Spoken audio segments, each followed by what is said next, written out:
Bismillahirrahmanirrahim.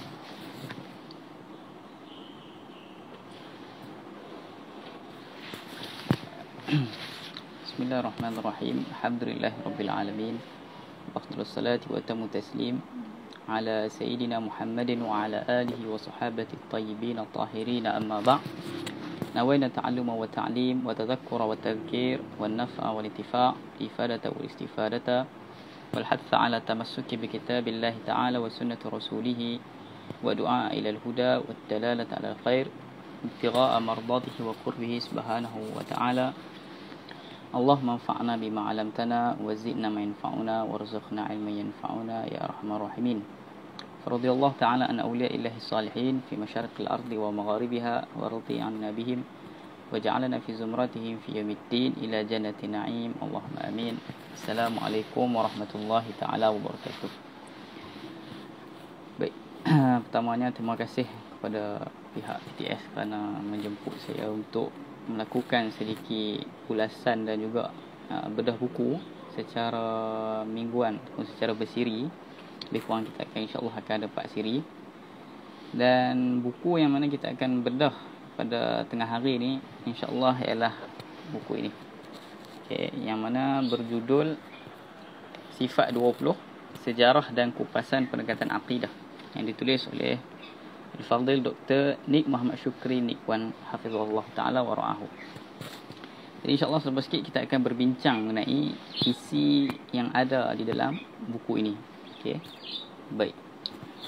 Pertamanya, sebelum kita memasuki dengan lebih mendalam mengenai isi kandungan buku ini, suka saya untuk ingatkan bahawa perbahasan yang kita bakal bincangkan pada tengah hari ini ialah bersifat agak santai, cuma dia agak ilmiah jugalah. Okey.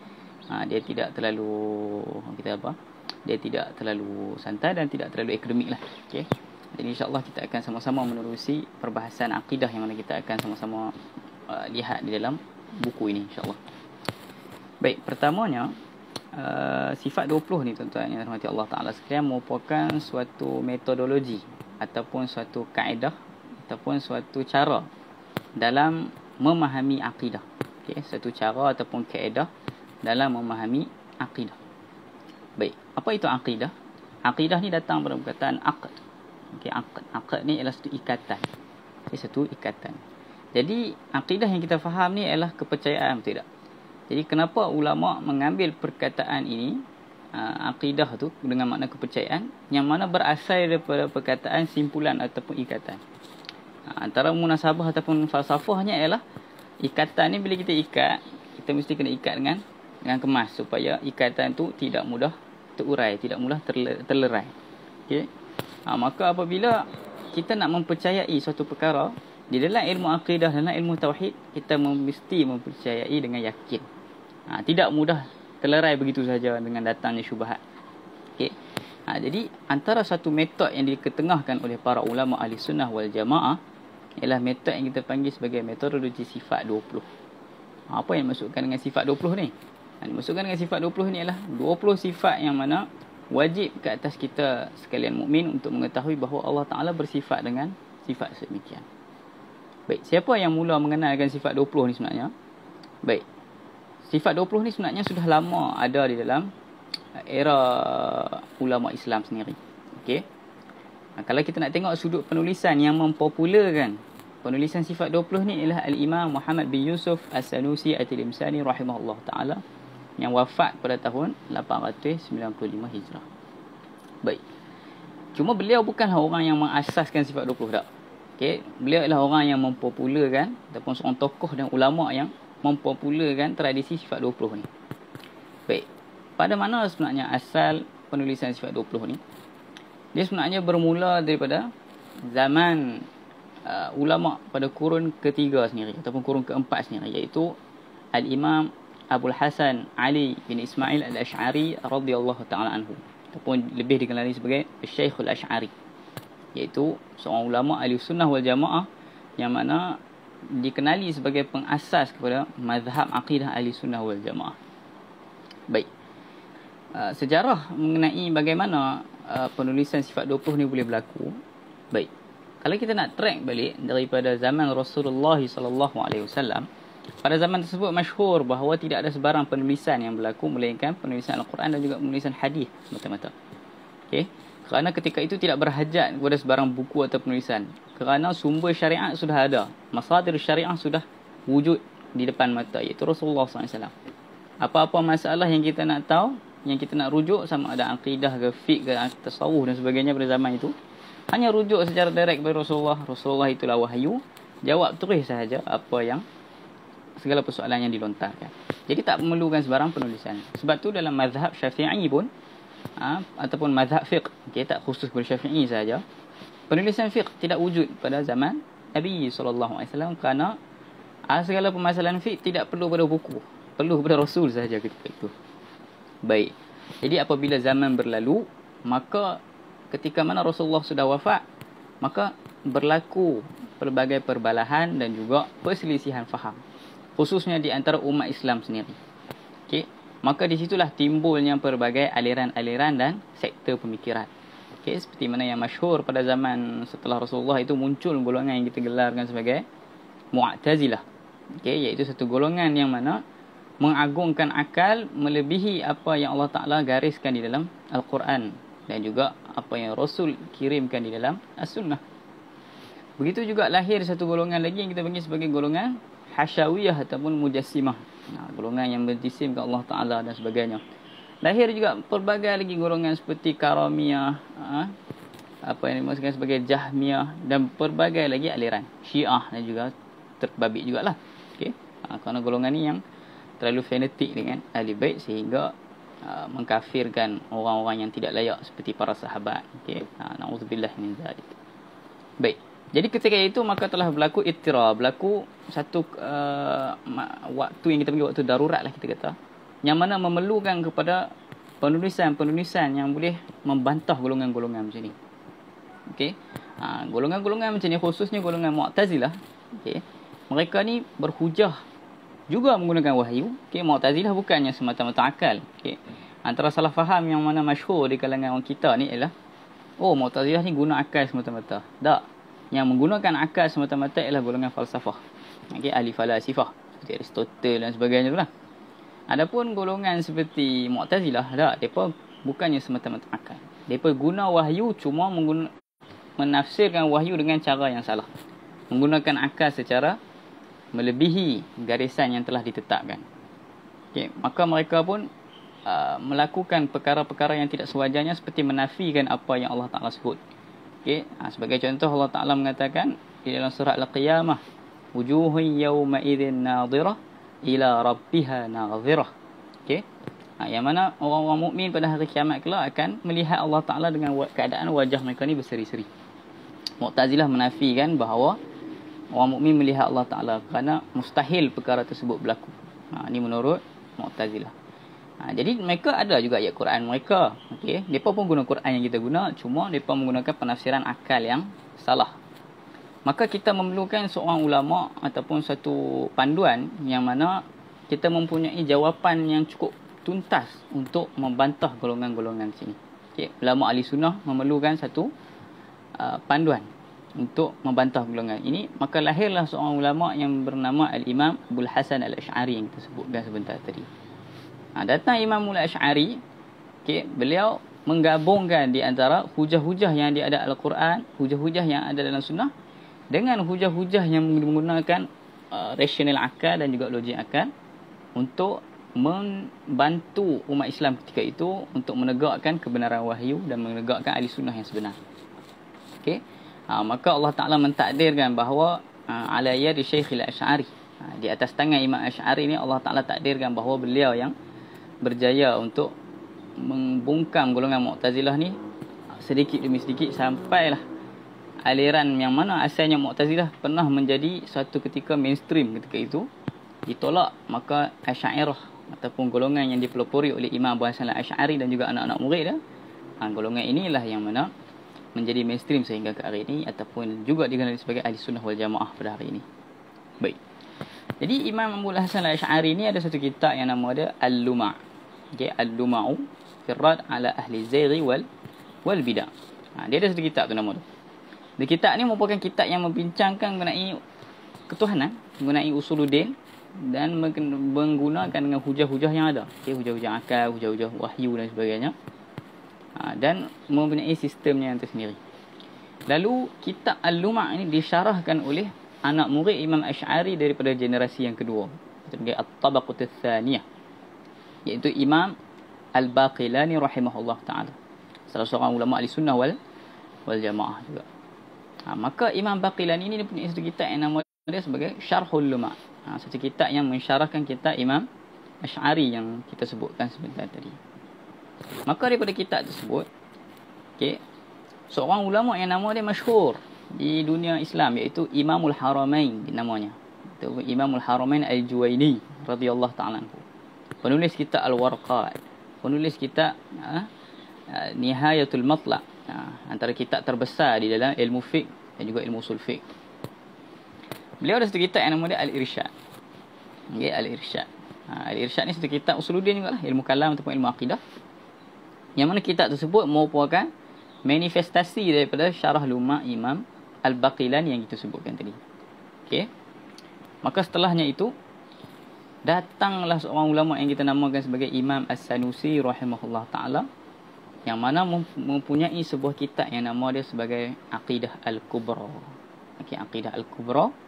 Yang mana Aqidah Al-Kubra ni dia merupakan intisari daripada kitab Al-Luma' Imam Asy'ari, Syarah Luma' Imam Baqilani dan juga Irsyad Imam Juwaini. Datang daripada Al-Kubra tu, maka Imam Sanusi dia ringkaskan kepada kitab yang nama dia As-Sughra, yang juga dikenali sebagai Ummul Barahin pada hari ini. Yang mana Ummul Barahin itulah merupakan induk penulisan sifat 20. Yang mana sekarang ni kita duk mengajar sifat 20 macam ada yang disebutkan dalam buku ni.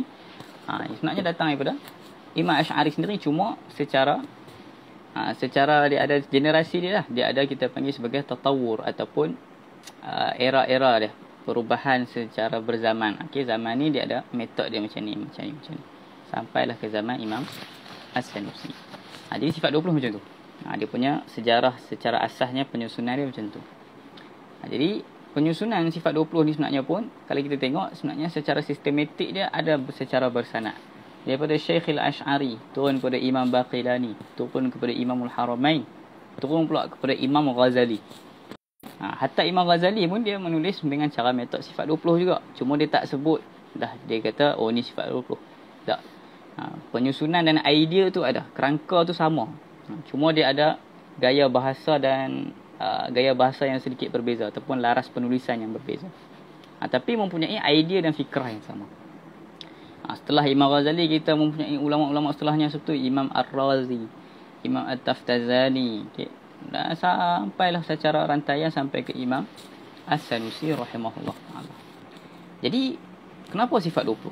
Antara persoalan yang dilontarkan mungkin, kenapa sifat 20? Okey, sifat 20 ni antara perbahasan yang mana metodologi yang sangat bagus ataupun sangat ampuh untuk menolak segala pemikiran yang sesat dan juga pemikiran yang tidak wajar untuk diamalkan. Okey, yang mana bersalahan dengan Al-Quran dan Sunnah. Okay, sifat 20 yang mana bermula daripada sifat wujud sehinggalah sifat kaunuhu ta'ala mutakalliman. Okay, semuanya merupakan hasil ijtihad ulama sendiri berdasarkan Al-Quran dan Sunnah. Okay, bagi yang kita yang mempelajari sifat 20, kita akan dapati bahawa setiap sifat tersebut mempunyai dalil tersendiri daripada Al-Quran dan juga Sunnah dan juga akal kita sendiri, dalil akli kita panggil. Okay, maka di sini kita dapati bahawa sifat 20 sebenarnya memang berasaskan Al-Quran dan juga berasaskan wahyu dan juga akal yang sejahtera. Dan sifat 20 ni penyusunan dia itu sangat menarik. Dia ada falsafah dia tersendiri. Kenapa dimulai dengan sifat al-wujud? Kenapa tak mula dengan qudrah ke iradah ke? Tak. Kenapa dimulai dengan wujud? Dimulai dengan wujud. Okey. Dimulai dengan wujud kerana apa? Kerana sifat-sifat setelahnya tu, qidam, baqa, qudrah tu tidak akan bermanfaat melainkan setelah kita memahami bahawa empunya sifat tersebut wujud. Okey. Contohlah macam kita nak sembang pasal saham kan. Kita nak kata saham ni menguntungkan. Sifat saham ni dia menguntungkan. Cuma adakah saham itu dah ada?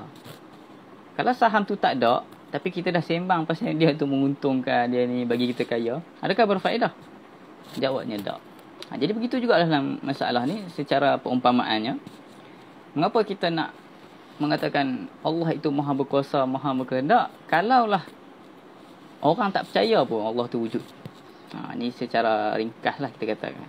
Okay. Jadi sebab tu ulama mulakan dengan sifat wujud supaya apa? Supaya semua orang boleh sepakat dulu bahawa Allah itu wujud. Okay. Tuhan itu wujud. Okay, Tuhan itu wujud. Melainkan golongan atheism saja yang tidak setuju bahawa Allah itu wujud ataupun Tuhan itu wujud. Jadi kita mulai dengan sifat wujud dulu kerana di situ merupakan titik pertemuan antara banyak manusia, sama ada agama lain sekalipun. Kerana agama lain pun mengimani bahawa Tuhan itu wujud, cuma dengan versi mereka sendiri, dengan sifat yang mereka faham sendiri. Okay. Jadi setelah kita memahami bahawa Tuhan itu wujud, maka ketika itu kita nak mengasingkan ataupun nak menyucikan Allah Ta'ala ataupun Tuhan yang mana kita imani ni daripada sifat-sifat yang tidak layak bagi Tuhan ini ataupun bagi Allah Ta'ala.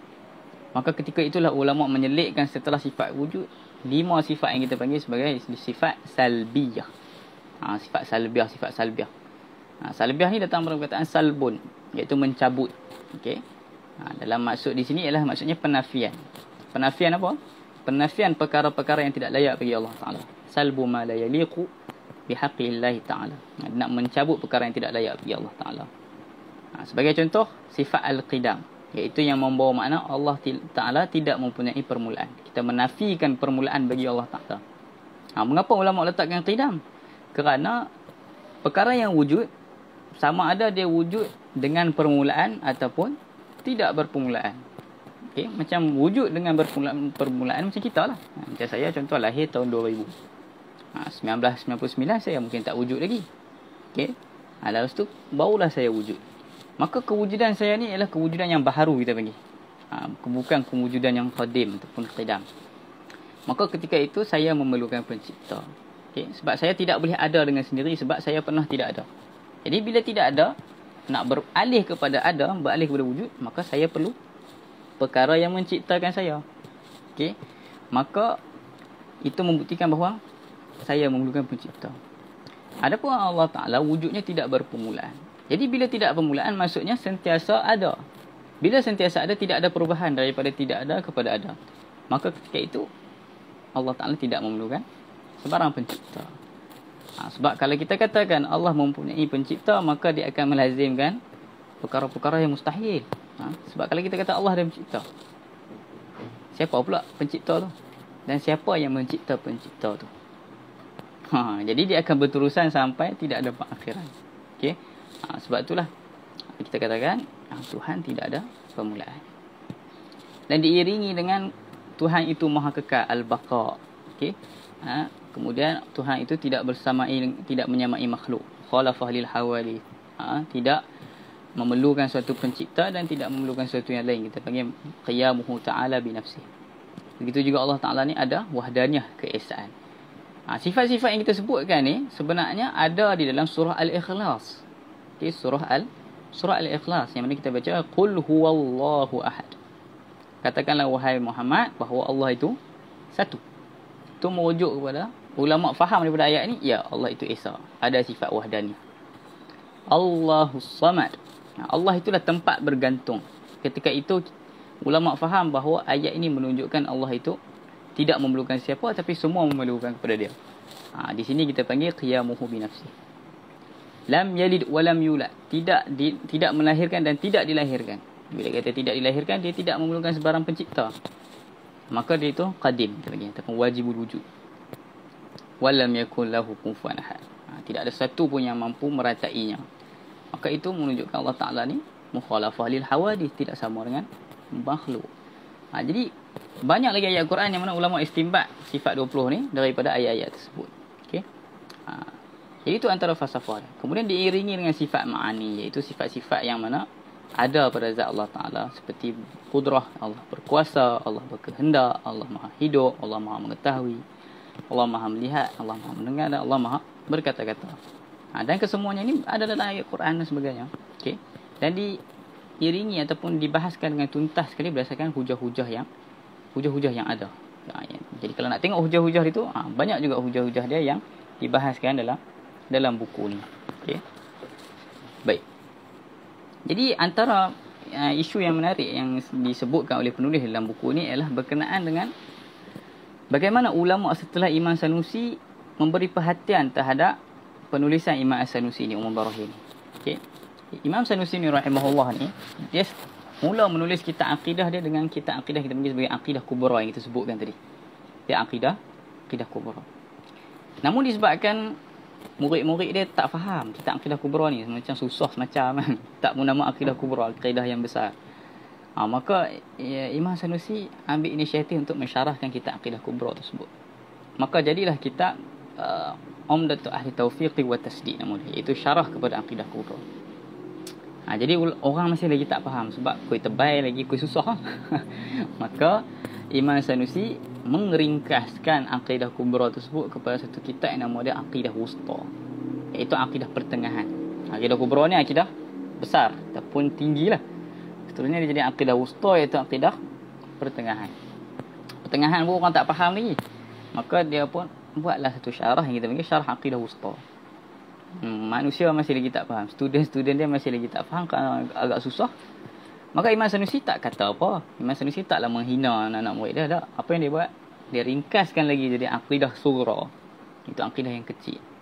Akidah sughra itulah yang masyhur dengan kita panggil sebagai Ummul Barahin. Punca ataupun yang memasyhurkan sifat 20 ni. Baik. Daripada akidah sughra tu pula Imam Sanusi disyarahkan jadi syarhu Ummul Barahin ataupun syarhu akidah sughra. Maka setelah itu dia ringkaskan lagi kepada sughra as-sughra, sughra as-sughra, sampailah paling kecil sekali yang nama dia sebagai Al-Mufidah. Jadi itu silsilah penulisan Imam As-Sanusi rahimahullah taala. Jadi datang ulama-ulama setelah dia, seperti Imam Al-Hudhudi nama dia, Imam Ibrahim Al-Hudhudi, dan juga ramai lagi ulama setelahnya mensyarahkan ni maksudnya dia memberi komentar, menghuraikan kitab Imam Sanusi tersebut, iaitu kitab Ummul Barahin tadi ataupun Aqidah Sughra tadi. Dan mereka juga memberikan huraian kepada huraian yang kita panggil sebagai hasyiah istilahnya. Okey. Seperti Imam Asy-Syarqawi, Imam Ad-Dusuqi, Imam As-Suktani. Okey, mereka ni menghuraikan supaya untuk makna yang ada dalam Ummul Barahin ni jelas. Tak ada siapa pun ragu-ragu dengan makna yang ada dalam Ummul Barahin. Dan ulama setelahnya bukan sekadar mensyarahkan kitab tersebut, bahkan menjadikan kitab tersebut sebagai induk kepada perbahasan akidah setelah-setelahnya. Maka datanglah ulama seperti Imam Burhanuddin Al-Laqani, penulis kitab Jawharatul Tauhid. Imam Ahmad bin Dazdir radhiyallahu anhu yang menulis kitab Kharidatul Bahiyah. Okey. Dua orang ulama ni dan juga ramai lagi ulama lain menulis kitab akidah mereka berasaskan apa yang Imam Sanusi gariskan. Dan ramai lagi ulama tulis kitab akidah berasaskan apa yang Imam Sanusi buat. Jadi Imam Sanusi ni ulama istilahkan sebagai mujaddid ilmu kalam, pembaharu di dalam ilmu akidah atau ilmu kalam. Pembaharu ni bukan maksudnya dia buat benda yang salah, macam bid'ah tu, tak. Mujaddid ni maksudnya ialah dia mereformasi, dia buat satu pembaharuan yang baik untuk ilmu akidah. Yang mana yang menjadikan ulama-ulama akidah setelahnya bila tulis kitab akidah, biasanya mereka akan berpaksikan Ummul Barahin. Dia akan jadi satu paksi, satu manhaj baru. Jadi ulama-ulama akidah setelah tu memberi perhatian terhadap kitab Imam Sanusi, membuktikan bahawa apa? Membuktikan bahawa kitab Imam Sanusi ni kitab yang mahal, kitab yang sangat berfaedah, sehingga kan ulama-ulama ni bukan orang biasa, ulama-ulama yang memberi perhatian terhadap kitab Imam As-Sanusi. Okey, selain daripada buku ni, boleh juga para pembaca melihat pada buku ni. Okey, Sifat 20 Imam Sanusi yang ditulis oleh Ustaz Zainal Abidin bin Abdul Halim. Okay, keluaran Pusat Pengajian Tarbiyah Darul Hikmah. Pun membahaskan dengan baik seperti mana dibahaskan dalam buku yang kita sedang diskusikan sekarang ini. Baik. Lalu penulis menyebutkan bahawa selain daripada tanah Arab yang mana kita sebut kitab Arab tadi, Sifat 20 sangat memberi kesan yang mendalam kehadap akidah umat Melayu di bumi Nusantara. Okey. Nusantara ni sampai orang kata kalau sebut akidah tauhid, dia seolah-olah macam sudah sinonim bahawa sifat 20 Allah wujud, qidam, baqa, sampai kita buat nasyid dan sebagainya. Itu antara bukti-bukti yang mana sifat 20 sudah meresap ke dunia Melayu. Okey, dan ini satu perkara yang baiklah. Okey, satu perkara yang baik. Yang mana kalau kita tengok kitab-kitab ulama Melayu kita, ulama Nusantara kita, seperti kitab Syekh Daud Al-Fatani, kitab Syekh Wan Ahmad Al-Fatani yang berjudul Faridatul Faraid. Yang orang tu sebut Faridah. Begitu juga kitab Tuan Mina Syekh Zainul Abidin yang nama dia Aqidatun Najin. Okey. Dan juga kitab-kitab lain seperti Sirajul Huda. Kitab lain lagi seperti Miftahul Murid. Dan banyak lagi kitab-kitab yang nama kitab-kitab akidah yang ditulis oleh ulama Jawi kita.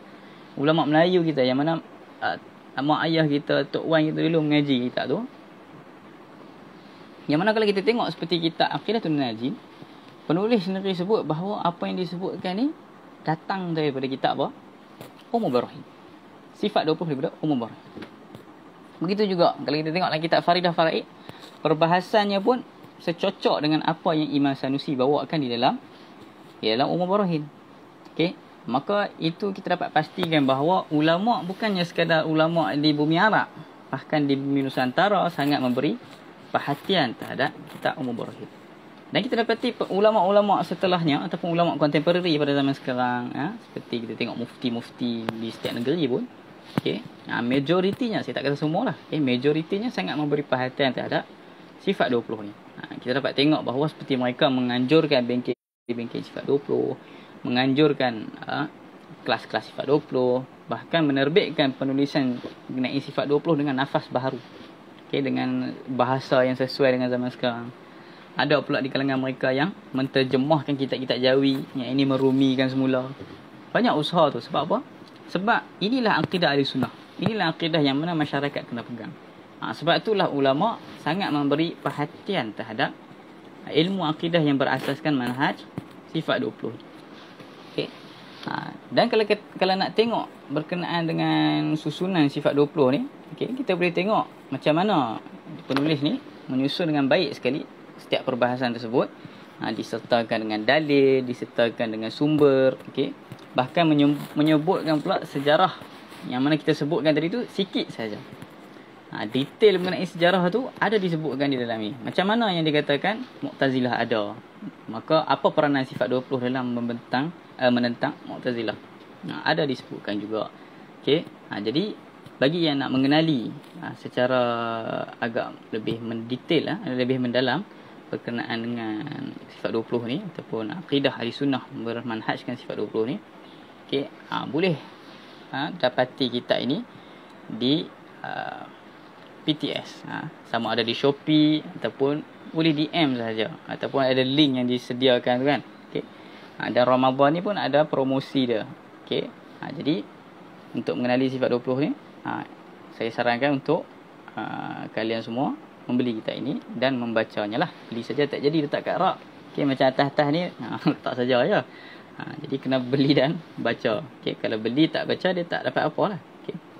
Jadi sekadar itu sajalah perkongsian saya pada petang ini, pada tengah hari ini. Yang baik itu daripada Allah Ta'ala, yang kurang daripada saya. InsyaAllah pada minggu hadapan kita akan jumpa lagi pada waktu yang sama dengan buku yang seterusnya. InsyaAllah kita akan ulas pula buku seterusnya. Wassallallahu ala sayyidina Muhammad wa ala alihi wasallam. Assalamualaikum warahmatullahi taala wabarakatuh.